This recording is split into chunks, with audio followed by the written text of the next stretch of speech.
নমস্কার।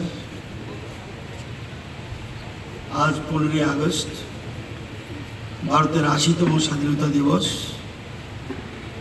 আজকের এই মহান ও পবিত্র দিনটিতে আমরা আমাদের স্বাধীনতা আন্দোলনের সেনানীদের শ্রদ্ধা জানাই, কৃতজ্ঞ চিত্তে শ্রদ্ধা নিবেদন করি সেই সকল দেশনায়ককে যারা 1947 সালের সেই বিবর্ণ ভারতবর্ষকে আজকের দিনের বর্ণময় ও প্রাণময় বিকশিত ভারতবর্ষ হিসেবে গড়ে তোলার চালিকা শক্তি হিসেবে কাজ করছে।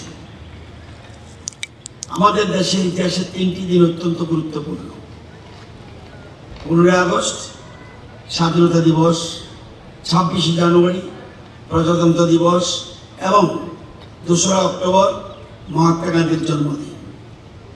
এই 3টি দিন আমাদের স্বাধীনতা, আমাদের সংবিধান এবং আমাদের জাতির নৈতিক আদর্শের কথা মনে করিয়ে দেয়। আমাদের মনে রাখতে হবে, এই দেশ আমাদের অনেক কিছু দিয়েছে, আমাদের পরিচয় দিয়েছে, আমাদের অধিকার দিয়েছে, আমাদের শিক্ষা ও কর্মের সুযোগ দিয়েছে, আমাদের সংস্কৃতি ও ঐতিহ্যকে ধারণ করার সুযোগ দিয়েছে। তাই আমাদের প্রত্যেকের মনে একটি কথা সবসময় থাকা উচিত: রাজনৈতিক মতপার্থক্য থাকতে পারে, দলের মতপার্থক্য থাকতে পারে, ব্যক্তিগত মতের পার্থক্য থাকতে পারে, কিন্তু যখন দেশের প্রশ্ন আসে তখন আমাদের একটাই পরিচয়, আমরা ভারতীয়। আমাদের জাতীয় গীত বন্দে মাতরমের স্রষ্টা সাহিত্য সম্রাট বঙ্কিমচন্দ্র চট্টোপাধ্যায় বলেছিলেন, স্বাধীনতা অর্জনের চেয়েও কঠিন কাজ হলো স্বাধীনতাকে রক্ষা করা। আজ আমাদের দেশ বিশ্বের অন্যতম দ্রুত উন্নয়নশীল শক্তি এবং বিশ্বের 4র্থ বৃহত্তম অর্থনীতি হিসেবে উঠে এসেছে। এই অগ্রগতি আমাদের গর্বিত করে, কিন্তু আমাদের লক্ষ্য এখানেই শেষ নয়। আমাদের স্বপ্ন ভারতকে বিশ্বের অন্যতম শ্রেষ্ঠ, শক্তিশালী, আত্মনির্ভর ও উন্নত রাষ্ট্র হিসেবে প্রতিষ্ঠা করা।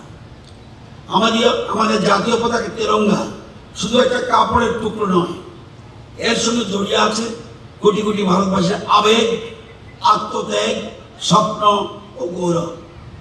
আজকে যে ভারতবর্ষের মাটিতে আমরা দাঁড়িয়ে আছি, সে ভারতবর্ষ এক অন্য ভারতবর্ষ।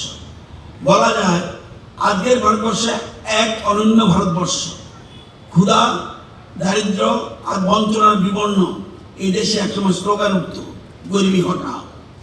অনাহার ও অপুষ্টি শিকার হয়ে মৃত মানুষের সংখ্যা দেশ বিদেশের খবরের কাগজের সংবাদ শিরোনাম হিসেবে উঠে আসত। আভ্যন্তরীণ দুর্বলতার সুযোগ নিয়ে সাম্রাজ্যবাদী শক্তির সহজ টার্গেট হতো এই দেশ। কিন্তু সময় পাল্টেছে দেশ পরিচালনার শক্তি কেন্দ্র। দেশের উন্নয়ন ও অগ্রগমনে এসেছে উদার দৃষ্টিভঙ্গি। সেই আবহেই দেশ শাসনের মূল মন্ত্র হয়ে উঠেছিল সবকা সাথ সবকা বিকাশ। আমাদের স্বাধীনতা আমাদের কেউ উপহার হিসাবে দেয়নি।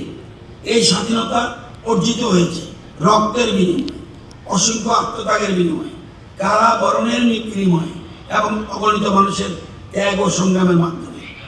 তিরঙ্গাকে সম্মান জানানো মানে দেশের স্বাধীনতা সংগ্রামীদের সম্মান জানানো, তাদের আত্মত্যাগকে সম্মান জানানো। এই বছর আমাদের কাছে আরো একটা বিশেষ তাৎপর্য রয়েছে। আমরা স্মরণ করছি বন্দে মাতরম গান রচনার 150 বছর। বন্দে মাতরম শুধু একটা গান নয়, এটি ভারতের স্বাধীনতা আন্দোলনের ইতিহাসের সঙ্গে গভীরভাবে জড়িত একটি দেশাত্মবোধের প্রতীক। তাই তিরঙ্গা এবং বন্দে মাতরম দুটি আমাদের স্বাধীনতার ইতিহাস, আত্মত্যাগ এবং জাতীয় চেতনার সঙ্গে গভীরভাবে যুক্ত। আমাদের দেশ 25-26 অর্থ বছরে 7.7% জিডিপি বিকাশে সক্ষম হয়েছে। সর্বকালীন ইতিহাস রচনা করে ইউরোপিয়ান ইউনিয়নের সঙ্গে পারস্পরিক মুক্ত বাণিজ্য চুক্তি সক্ষম হয়েছে।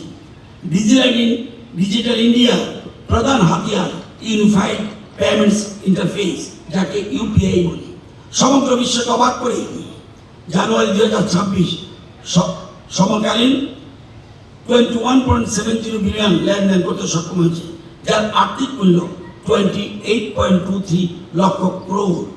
দেশের বর্তমান কর্মশক্তি এবং আগামী দিনের কর্মযোগী যুব সমাজকে নবতর আয়োজনের অংশীদার করে তুলতে গ্লোবাল আর্টিফিশিয়াল ইন্টেলিজেন্স সামিট আয়োজন করা হচ্ছে দেশের মাটিতে।